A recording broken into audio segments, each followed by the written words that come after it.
Radio Mystery Theater presents...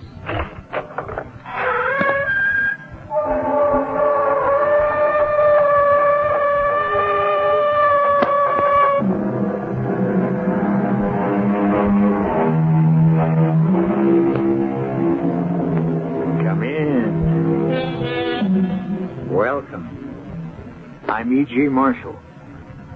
Do you believe in monsters? They exist, you know. The Irish giant in the Museum of Trinity College, Dublin. Dwarfs, which are stronger and live longer and usually have strong passions and acute intellect. The fabulous monsters of Guiana near Lake Parima, sketched in 1663 by Joost Segelman in his collection of voyages. Those are just a few examples which will lend credence to the story we're about to hear. I saw it, Billy Lee. I saw it. I saw the thing. Take it easy. You're shaking like an aspen leaf. How come you even went near Dead Lake? Well, you know better. No. Things disappear there. What cut into you? One of my heifers wandered away. I saw him grazing down toward the lake. I just plumb forgot about the stories and went after him. When I got within 100 yards of him, the heifer was on the shore, drinking. And that's when it came out of the water and grabbed him. The heifer disappeared. He bellowed, Billy Lee. It was horrible.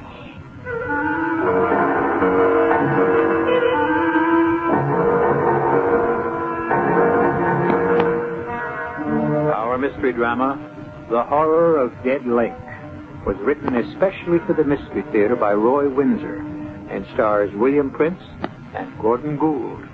It is sponsored in part by Buick Motor Division and Anheuser-Busch Incorporated, Brewers of Budweiser. I'll be back shortly with Act One.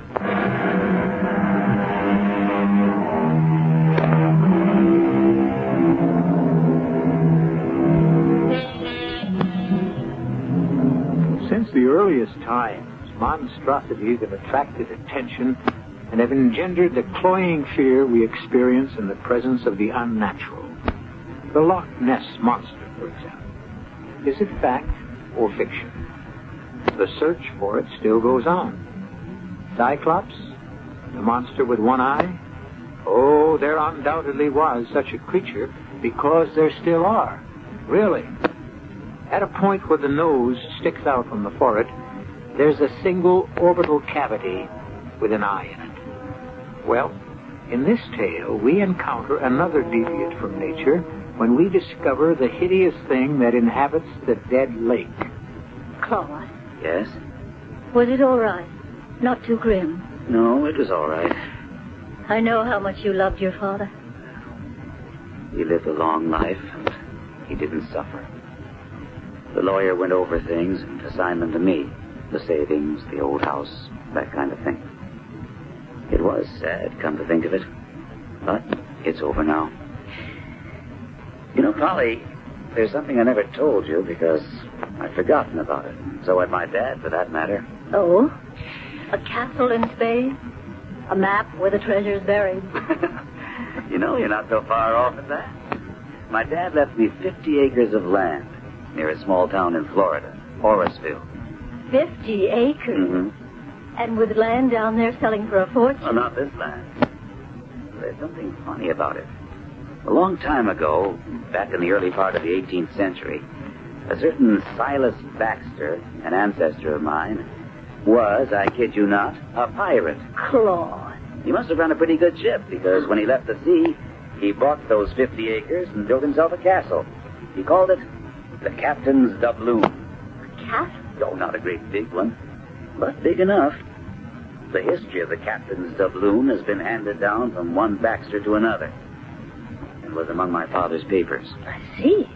What I've been left is the Captain's Doubloon in a state of ruin, the acreage, and something named Dead Lake. Why? Because nothing lives in it. That's creepy. My father never had any interest in the property. I don't know if he ever saw it. But we do own a ruined castle and 50 acres of land. With a dead lake where nothing lives. That's right. Claude, we ought to sell it. I think so, too. You know, it's funny nobody has ever wanted to buy it. Maybe they did. But my father never said anything about it to me. It's late. Claude. Yeah? Let's go see it. You mean it? Sure. Florida's no big trip from Philadelphia. Can you get time off from your job? I think so.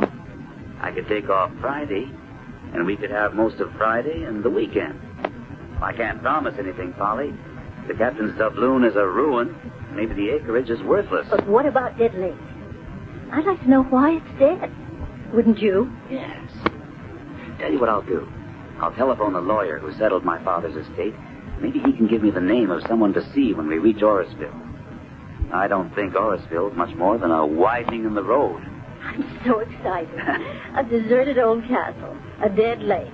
Makes chills run up and down my back.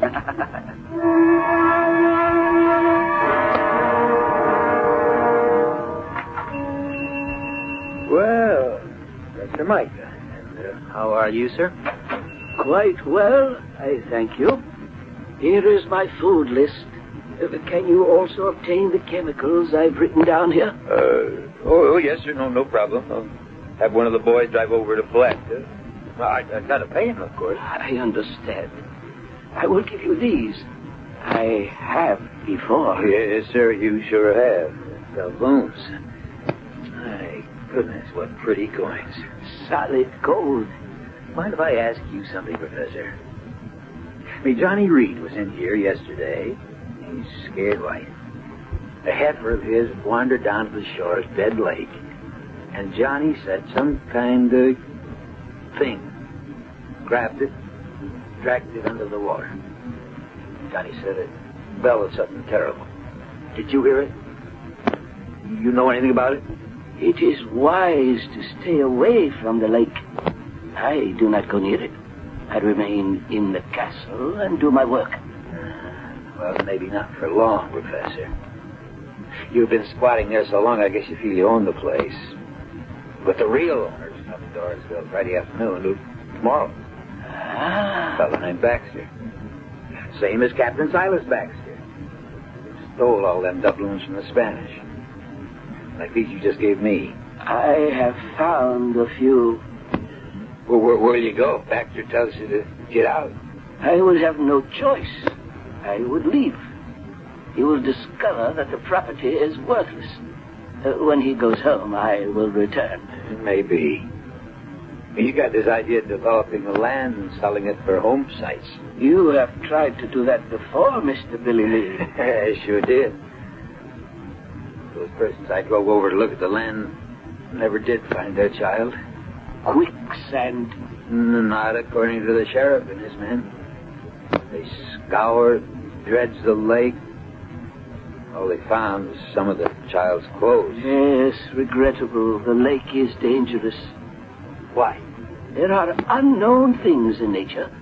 It is better to let them remain unknown.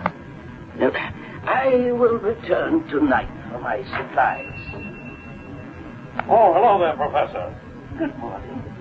I tell you, Billy Lee, he gives me the creeps. He may be gone soon, Johnny. Yeah? How come? New owner's arriving tomorrow. Named Baxter. I can't say I'll be sorry to see Professor Micah go. He's in league with the devil. You remember that parrot? Oh, I sure do. Grew to have a wingspan of 10 feet. Vicious thing. I remember we all went out and gunned it down. A horrible thing. Where did it come from? His experiments? That was just an ornery little old parrot, no bigger than a crow. You saw what it became. Micah did that. He's always experimenting with something. Look here. More doubloons. Wonder how many he's got. Just a few, he says. Old Silas Baxter's supposed to have had thousands of them. But even if that old room's full of them, I wouldn't go near it with an army. You gotten over your scare? No, and I never will. That was the awfulest thing I ever saw, that poor heifer being pulled under the water by some thing. Now, what did it look like? What I saw of it was a kind of red color, round and fat, and it had horns kind of sticking out front like feelers. There ain't no such thing, Johnny. Back up on that, Billy Lee. I saw the thing. You say the new owner's showing up tomorrow? That's right. His wife. Staying home. My room's upstairs. You taking them over to their property? Well, expect so. Then let me tell you, stay away from the lake and keep them away from it, too.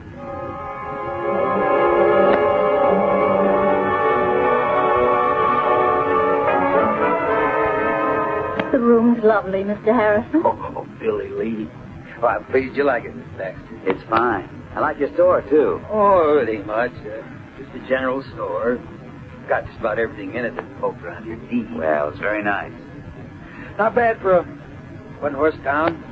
Horseville isn't much, but those of us who've been here all our lives, we like it. You want excitement. Alaska close by. St. Augustine's only 40 miles away. Nice country. We landed at St. Augustine and drove down. I enjoyed it. There's lots of pine, isn't there? Oh, sure is. Paper pulp. It's big business down there. And cattle. He's a rancher now. Hi, Johnny. Oh. Meet Mr. and Mrs. Baxter. Hello. Johnny Reed. How do you do? Reed. How are you? You really interested in the captain's doubloon, Mr. Baxter? Well, I don't know. It's my property. I might want to sell it off or interest some developer. I should think it would be worth quite a fair amount of money. You look skeptical, Mr. Harrison. Why are you shaking your head? No, don't go scaring him, Johnny. That's just what I'm going to do. It's not fair to keep him ignorant. Is it Dead Lake? Now, how did you guess that, ma'am? Well, the name. There's something spooky about a lake that's dead. It's dead all right, except for one thing. There's something in it. Something I saw with my own eyes, and it's really something terrible. Oh, come on, Mr. Reed. I don't blame you, Mr. Baxter, for looking at me as if I'm escaped from the mental home. But a few evenings ago, one of our herd, a nice little heifer, went to the edge of the water of Dead Lake, and some awful thing grabbed it and dragged it under. A thing? What's a thing? Nobody knows, Mr. Baxter, but Johnny saw something. And strange things have happened down there before. Oh, and another thing, Mr. Baxter. For over 30 years, a squatter's been living in the ruins of the castle. A man named Micah. He was a professor. I'll tell you about him when we drive out. Spoke to him yesterday morning and said he'd probably have to clear out. He agreed, but you'll meet him. A professor? And he's a squatter? What does he do? You'll excuse me for saying it, Miss Baxter, but I think he consorts with the devil. Oh, that's a little hard to believe in this day, Mr. Harrison. He's some kind of scientist. Always sending for chemicals to Palatka, to St. Augustine. He's, now what did he call himself? An something or other. Embryologist? What's that called? It's a branch of science concerned with the formation and development of the embryo. Teratology is the study of deviations from the normal. By golly, that explains the parrot with the 10-foot wingspread. What? It's the truth. I can swear to that, Mr. Baxter. Half the village went gunning for it. We shot it down. Oh, it's not possible. Yeah, neither is that thing that lives in Dead Lake.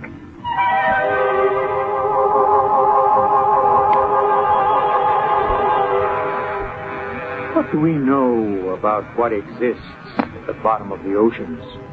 What prehistoric creatures live there concealed from our sight and knowledge? Monsters? Probably. There still are phenomena which we have not fathomed. What is that thing at the bottom of Dead Lake? We will encounter it when I return with Act 2.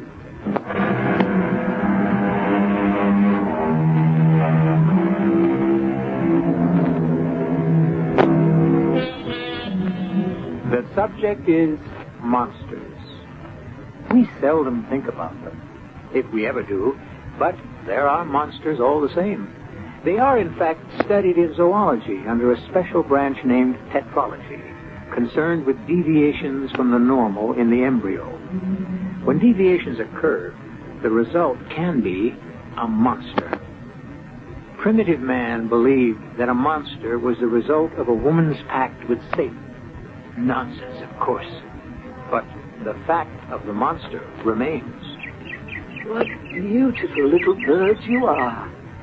Which one of you will it be today? I have grown attached to all of you, but it must eat. An immutable law of nature. One feeds upon another, and that is how I learn. And that is what I live for, to learn. The great plant must live, and it is a carnivore.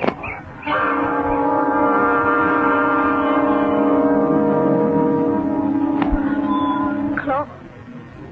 Ruin is right. The captain's doubloon isn't a castle, it's a heap of rubble. One turret sort of standing, the rest caved in. The Professor's at home. Smoke rising from the chimney. Strange smell. Acrid. It's the chemicals. She's always experimenting with something. Have you been here before, Billy Lee? Oh, not to go inside. I've been around the grounds, but like the rest of us in Orisville, I don't feel comfortable here. Well, we've seen it, Polly. Maybe we should forget it and go home. That's what the dog thinks, don't you, Binks? But we've come all the way from Philadelphia, Claude. We ought to meet this professor and see what it's like inside. And ask him about those doubloons he brings to Billy Lee for food. What do you say, Billy Lee? Well, I guess I don't have to say anything. There's the professor now. Afternoon, Professor. Good afternoon. This is Mr. Baxter. That's right. This is Baxter. Your dog, Binks. How do you do? Yes, the dog. I'm the legal owner of all this property, Professor Micah. I do not question it, Mr. Baxter. And I am an interloper. If you want to put it that way, yes. So, when it's convenient to you... Of course. I will gather my few possessions and leave. You've been here 30 years. Oh, longer than that. It is an isolated place. I do my work here, my experiments. Like that monster parrot? I told him about that, Professor. You remember how some of us in the village had to gun it down? Yes, I have not forgotten. A pity. Well, I don't know about that. I mean, killing sheep and almost dragging off a child. The destruction of a master's scientific achievement, a phenomenon, proof that experiments in tetralogy can produce new breeds of animals that could change the face of the earth. I wonder if we might see the inside of the castle. You are the owner. Well, I don't want to inconvenience you. It is no inconvenience, but I caution you, do not wander away alone. I have experiments in many stages of development. Some of them are dangerous. A Venus flytrap is one of them. Though I know about them, they eat flies. Interesting little plants, carnivorous. Follow me. It would be wise not to bring the dog. I'll take him back to the car, Polly. No, let me. No, come on, Binks. Hey, you folks get your fill of the castle. No, I'll be outside. Come on. Come on, Binks.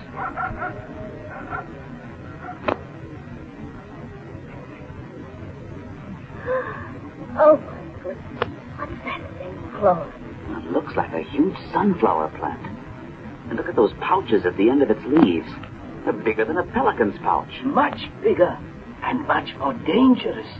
It is a Venus flytrap. It can't be. They're small. But by controlling its growth from a seedling, I have created a new species. It is very powerful. Look, Polly. It's leaning toward me. And it's opening up. Claude. Do not approach it, Mr. Baxter. If it should seize your Oh, arm... that's horrible. Claude, stay back. Well, that's the first thing that will go. I'll take an axe to it. Let's get out of here, Claude. You live here, Professor? Yes, in the ruined tower. This is my plant room. Is there a basement? Yes, but except for me, the dungeon is unsafe. You've got more things like this down there? My experiments are varied. Professor, please clear out as soon as you can and destroy these experiments of yours. That's Binks. But Claude, that's Binks.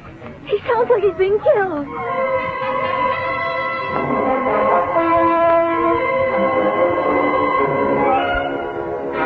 Mrs. Baxter, all right? Yes, Billy Lee, thank you. glad you're still open. What happened? I can see by your face. Their dog. What? It wasn't anyone's fault, Billy Lee. Bink slipped his collar. No. And ran loose. Down the dead lake. I ran after him, but not in time. I saw it myself this time, Johnny. It rose up out of the water, a round, huge, slimy thing, and it dragged the dog into the lake. What is it? What is the thing? I never saw anything like it in my life. I don't know what it is, but it's probably one of Micah's experiments. We went there this afternoon. My wife and I went into Micah's room in the castle. And, Johnny, it made my hair stand on end. Bink said the dog whined and wouldn't go with us. Billy Lee said he'd wait outside with the dog. I was taking him back to the car. He fought the leash so hard, he slipped his collar and he flew toward Dead Lake. Ran after him, but by the time I got within 50 yards of the shore, something caught the dog and was dragging him under. If I was you, Claude, I'd cut my losses and forget the place. No, sir. I'm going to get rid of Micah and find out just what makes Dead Lake dead. There's something in it. You caught a glimpse of it. So did Billy Lee. A big, fat, slimy thing with horns. Now, what is it? I know a man who might know. A friend who's a zoologist at the University of Pennsylvania. I've telephoned him for help. He'll be here late tomorrow. Then we're going out and solve this filthy, hideous mystery. Now that you've met Dr. Petty, let's hear what he has to say. You're on, Joe. I see everyone's well armed. Well, there's something in Dead Lake, Dr. Petty. And if we catch sight of it, we're going to blow it to bits. Binks was my dog. I'm going along. I'm not afraid, and I can handle a gun. Well, all right. My plan, for what it's worth, Joe, is for all of us to go out there now. It's 5 o'clock. We ought to get there in half an hour. Then you and I will go inside and find out if Professor Micah has cleared out. Mm-hmm. If he hasn't, I'll throw him out. Then we'll destroy that awful plant. Once Micah's gone, all of us will explore that dungeon. Maybe that's where he's got the thing. You got any idea of what it might be? You described it as about 6 feet long, fat and slimy with horns. Colored, a reddish kind of color. You know what it makes me think of? A giant snail. But they don't eat flesh, Johnny. Could it be a giant slug? I don't think so. I don't like to speculate, Claude, but since you telephoned me yesterday, I've been doing some research, although I don't believe all this. It's true, Dr. Petty. As a scientist, it's hard for me to believe, but I accept what you've told me. Why, Joe? What do you think it could be? A member of the Hirudinai, which is a branch of the Chaetopod worms. What? It's a worm? No, Johnny, but it could be a monster leech. One of those things that attaches itself to the skin. Yes. In Egypt and in the Near East, there's an aquatic leech that lives in streams and ponds and does extensive damage to horses and other baggage animals. Leech? Make my skin crawl, Joe. Well, they've been used extensively in medicine. In 1832, France alone imported over 50 million of them for bloodletting. And you think that's what the thing is that's in Dead Lake? It's hard to say, Billy Lee, but you've described the leech. Red-colored body, bloated appearance, slimy look. Of course, the thought of a leech 5 or 6 feet long boggles my mind. I simply can't imagine it. But if that's what the thing is, it could kill anything. Once those enormous suckers have attached themselves to any blood animal, the animal would be dead in minutes. Well, let's get started. Yeah, we'll take my pickup, Chuck. We've got an arsenal. Hey, dynamite. Dynamite? Sure. If we don't see the leech, maybe we can find where it lives. And that's when I blow off this cape. People around here have a score to settle with that monster.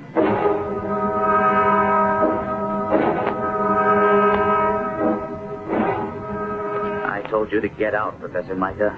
So you did. And I will leave now. I have not had time. Out. You have a rifle and a shotgun. Why? We think there's a monster leech in Dead Lake, and we intend to destroy it. Fantastic. I want you out of here. I have packed what I can carry. The rest I leave to you in the name of science. Get out, Professor. I never saw anything like it, Claude. Look at those traps undulating and stretching toward us. He said it's powerful. That's the first thing we take care of. You have the shotgun, Joe. Look at it. Inching toward us. I'll release the birds. They're what he fed to the plant. Look at them go. Joe, call the others. We'll try the dungeon. Come with me. We don't want to be separated. You've got a point. What a devil's hole this is, Joe. Let's get the others.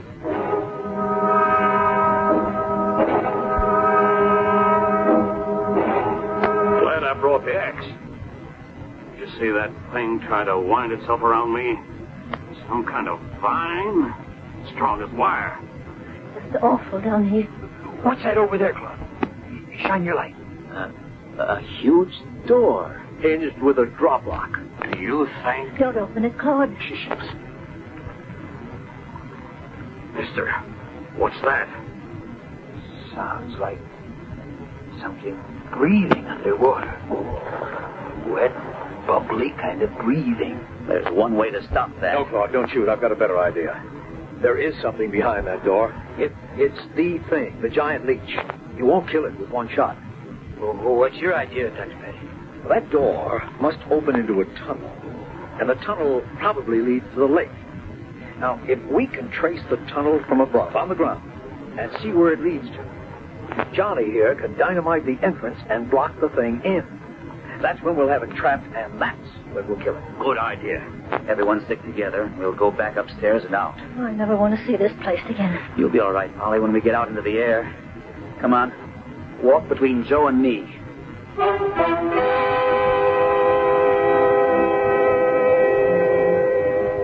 Is it possible? In nature, most things are.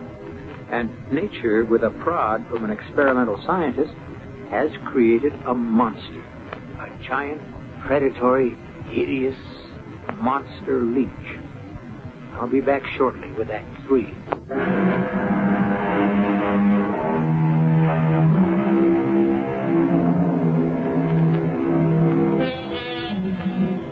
Have you ever had a leech attach itself to your skin? It happens not infrequently in many freshwater lakes. They're small and they can be flipped off with a finger, but the experience makes one shudder. Imagine the horror, then, of speculating that what Professor Micah has bred, the thing that has made the dead lake dead, is a gargantuan leech. I'll get the dynamite. Hand me the rifle, Billy Lee. Sure. I'll grab the shotgun. Oh, here's the other one for you, Dr. Petty. Right. Joe, let me carry it for Johnny. I'd appreciate it if you'd stay with Polly. I'm all right, Claude. With just being in that filthy basement. No way, Polly. You're going to stay by the truck and Joe. Claude. No, absolutely not. I mean it, Polly. I think he's right, Miss Baxter. I tell you what. Why don't you swing the truck around and turn on the lights and shine them on the north side of the castle? The locked basement door's on that side. Give us some light down to the shore, too. All right, Polly. Come on, hop in. Claude. No, please don't argue. You stay with Joe. Ready, Johnny? I'll lead the way. Keep your guns up. I'll be ready for anything. Joe, I feel sick. If the thing is what you think it is. Yeah, me too. Let me get the truck turned around. Black as a tunnel. I'll switch on the lights. I see them, Claude and the others. The car lights do run down to Dead Lake. Isn't that an awful name for it? It's dead, all right, if there's a giant leech in it. Joe, look. Mr. Professor. Now, what the He's devil... returning to the castle, not through the front, but through the north side of it. I wonder what he's up to. He's disappeared now. Must be another entrance to the place.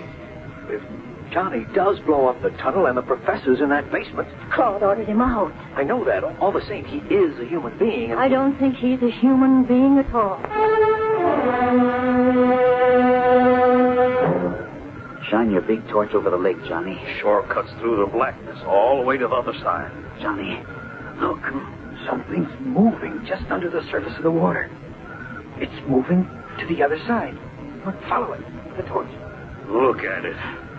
Just a little of its back is out of the water like a whale. Keep following it. I can hit it from here. No, Claude, no. Let it go.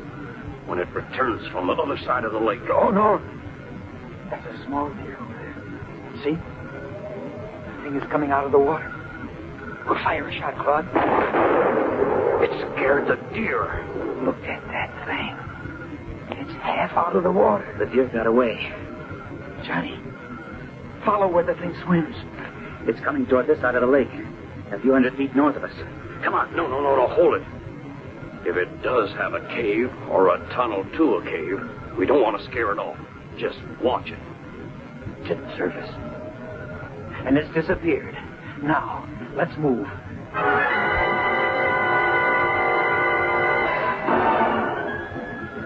All set, Johnny? Yeah. Here. Back toward the castle. That's it. Look. Yeah. The force of the explosion in the tunnel lifted the ground above the tunnel. And now we can see its path. It does go to the castle. It goes to that barred door in the basement. We've got the thing trapped. Maybe it's dead. That was a terrific blast. We gotta make sure, Claude. There's only one way to do that. We have to open that big barred door.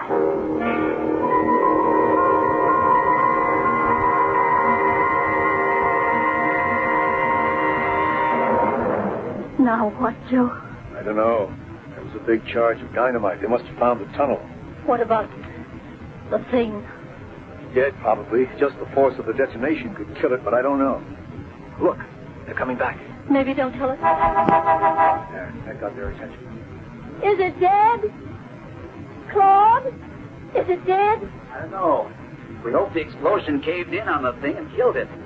But we don't know. And there's only one way to find out. We have to go back into the castle. Oh, no. We have to, Polly. You saw it? Enough of it, Joe. It's a leech, all right. A monster leech. How big, Claude? At least 6 feet long, round as a hippo, and reddish in color. When it came out of the water, it writhed like a snake, and its blood-sucking cups, or whatever you want to call them, were bigger than $half. It's the most revolting creature I've ever seen. How in heaven's name did it ever come about?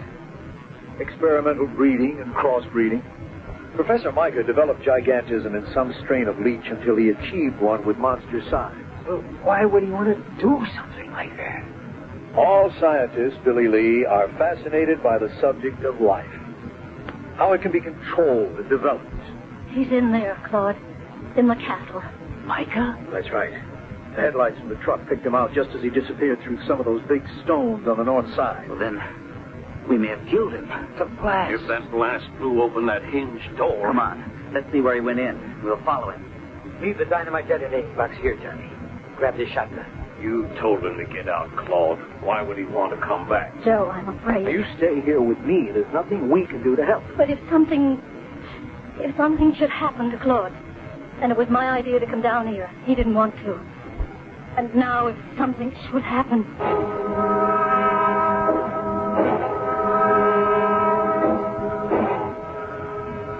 That could be it.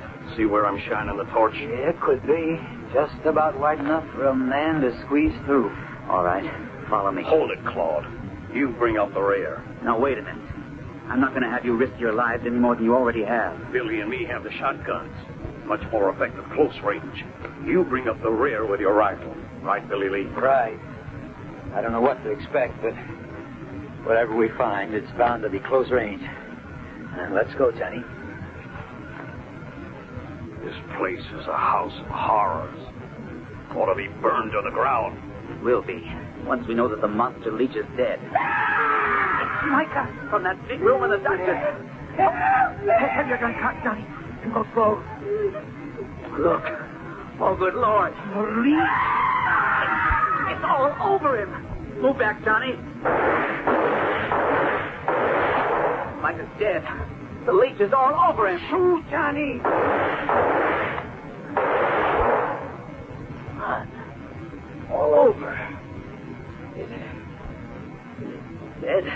Don't go near it, Claude. Some of the suckers are still working away. We have to get Micah out from under. Dead, Claude. Let's get out of here. You can come back when it's daylight. Get Micah. Hack that thing to pieces.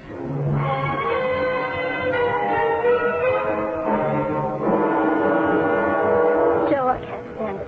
Just have to, Polly. We're not leaving this truck. But those gunshots, what if they run into? I can't guess. You can, but you won't. What if that blast of dynamite blew out that hinge door? If the thing wasn't killed in the tunnel? Hold it. They're coming out of the front of the castle. See the flashlights? They're safe. Oh, Joe, they're safe.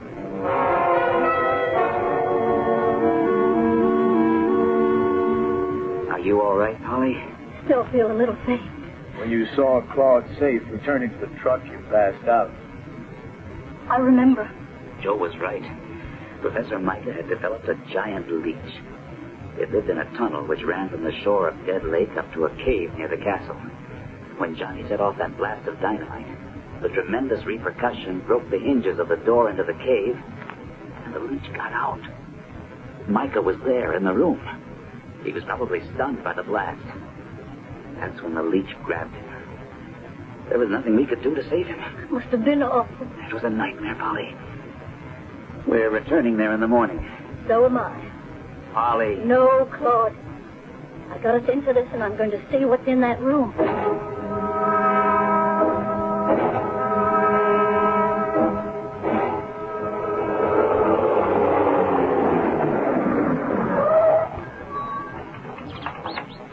Listen to the birds. Life has kind of returned to Captain Tabloon.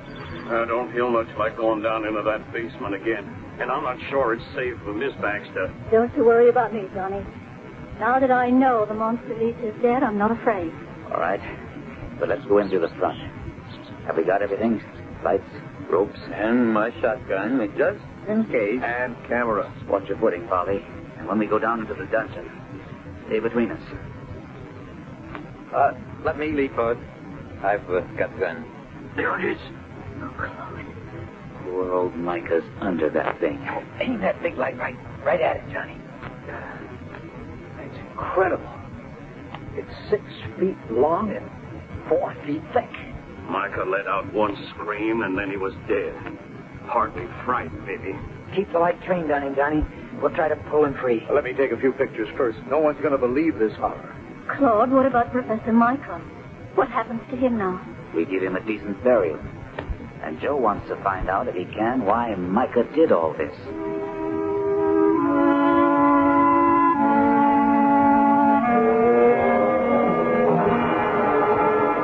Billy and I searched the castle. For one tower, still partly standing, Micah had a room and his books and a small laboratory. There were a lot of papers and chemicals. But the real discovery was this diary. It goes back 40 years, back to 1931, in fact. Under an October date. Listen to what Micah wrote. Today, I was discharged as an assistant professor of zoology because I was consulted by a friend whose son was certain to die from acutitis. I urged the man's doctor to attempt a transplant. The doctor was repelled by my suggestion.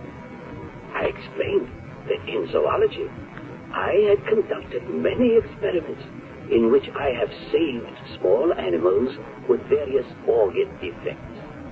My suggestion was rejected, and so was I. I have left.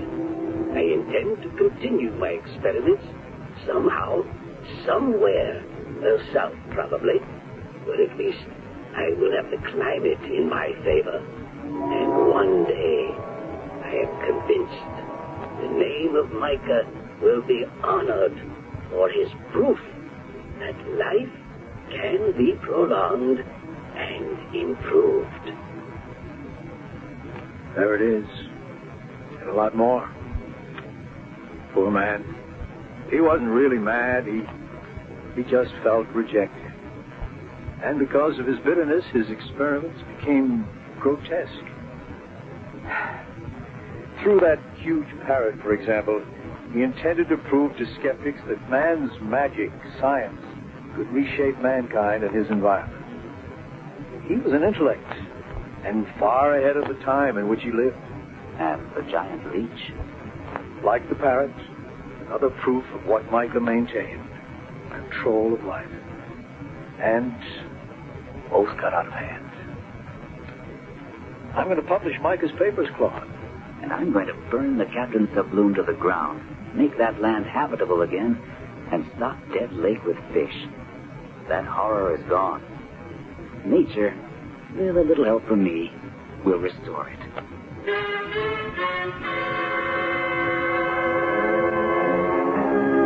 Nightmares are made of such stuff as a dream about a monster leech, because the word makes the skin crawl.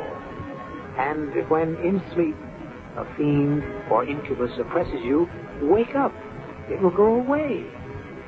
But was it real or just a nightmare? I'll be back in a moment.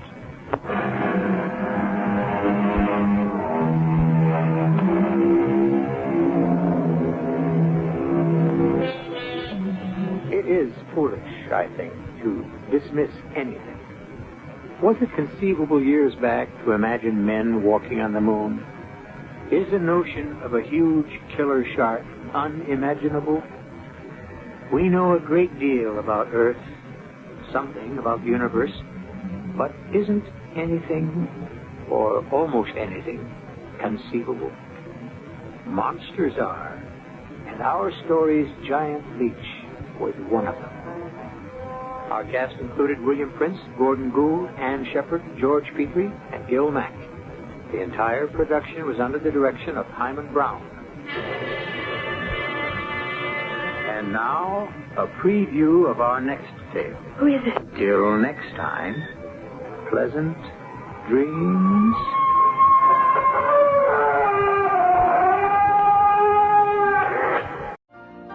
You've been listening to the OTR Gold Network.